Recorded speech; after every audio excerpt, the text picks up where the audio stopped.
श्री कृष्ण की वजह से हुई थी कर्ण की मौत, फिर उन्होंने ही किया अंतिम संस्कार। जाने क्यों?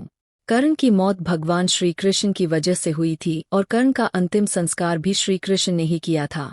श्री कृष्ण को खुद अपने हाथों से कर्ण का अंतिम संस्कार क्यों करना पड़ा? पढ़े महाभारत की कहानी। महाभारत की कहानियों में हम अक्सर कई पेचीदे रिश्ते और उलझन भरी स्थितियों के बारे में सुनते हैं।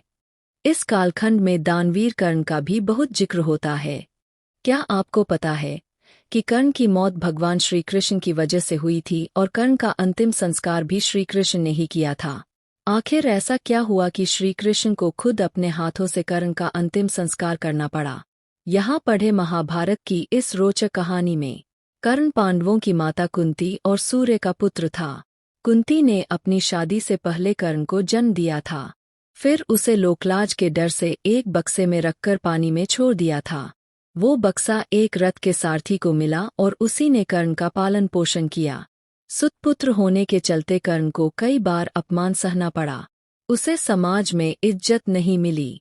द्रौपदी ने भी उससे शादी करने से इनकार कर दिया, जिससे वह पांडवों से नफरत करने लगा था। यही वजह थी कि कुंती का पुत्र होने के बावजूद कर्ण ने महाभारत के युद्ध में कौरवों का साथ दिया। जब दानवीर कर्ण की श्री कृष्ण ने ली परीक्षा। इतिहास के पन्नों में कर्ण को पराक्रमी योद्धा के साथ साथ दानवीर राजा भी माना जाता है। कर्ण के दान के कई किस्से मौजूद हैं। कहा जाता है कि जो कोई कर्ण के पास जाकर कुछ मांगता था, वो कैसे न कैसे उसकी इच्छा जरूर पूरी करता था। एक बार श्री कृष्ण खुद एक ब्राह्मण का भेष धारण कर कर्ण के सामने गए। उन्होंने कर्ण से सोना मांगा। कर्ण ने कहा कि अभी तो सोना सिर्फ मेरे दांतों में है, आप ले लो। ब्राह्मण ने कहा कि उसके लिए आपके दांत तोड़ने पड़ेंगे, जो मुझसे नहीं होगा। इस पर कर्ण ने खुद अपने दांत तोड़कर सोना निकालकर ब्राह्मण रूपी कृष्ण को दे दिया। कृष्ण इससे खुश हुए और कर्ण से वरदान मांगने को कहा। कर्ण ने कहा कि उसकी मृत्यु होने पर उसका अंतिम संस्कार कोई ऐसा व्यक्ति करे जो पूरी तरह पाप मुक्त हो। कर्ण को मिला था श्राप। एक बार कर्ण अपने रथ से कहीं जा रहा था, तभी उसके रथ से एक बछिया की मौत हो गई। उस दौरान एक साधु ने कर्ण को श्राप दिया कि जिस तरह रथ से बछिया की मौत हुई है, उसी तरह तुम्हारी भी मौत होगी। साधु ने कहा कि युद्ध के दौरान उसके रथ का पहिया धरती निगल लेगी और वो ही उसकी मौत का कारण बनेगा। इस तरह हुई कर्ण की मृत्यु।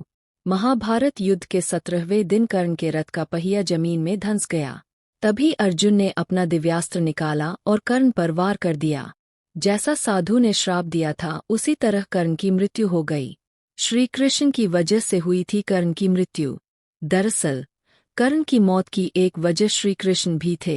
कर्ण के पास देवताओं के द्वारा दिया गया ऐसा शस्त्र था जिसका कोई मुकाबला नहीं कर सकता था। ये दिव्य अस्त्र कर्ण ने अर्जुन के लिए बचाकर रखा था। जब भीम का पुत्र घटोत्कच कौरवों की सेना पर कहर ढा रहा था, तब मजबूरन कर्ण को उस पर दिव्य अस्त्र का इस्तेमाल करना पड़ा। इसके बाद श्री कृष्ण ने अर्जुन को बताया कि अब तुम्हें कोई खतरा नहीं है। कर्ण ने दिव्य अस्त्र का इस्तेमाल घटोत्कच का वध करने में कर लिया है। अब तुम कर्ण का आसानी से वध कर सकते हो। इस तरह कृष्ण के कहने पर अर्जुन ने कर्ण को युद्ध क्षेत्र में मार गिराया। श्री कृष्ण ने किया कर्ण का अंतिम संस्कार। कर्ण की मृत्यु के बाद सवाल उठा कि उसका अंतिम संस्कार कौन करेगा। दरअसल कृष्ण ने कर्ण को पहले वचन दिया था कि कोई ऐसा शख्स ही उसका अंतिम संस्कार कर सकेगा जो पूरी तरह पाप मुक्त हो। वहां ऐसा कोई व्यक्ति नहीं था जिसने कभी पाप नहीं किया हो। तब खुद भगवान श्री कृष्ण ने कर्ण का अंतिम संस्कार किया और उसे मुक्ति दिलाई।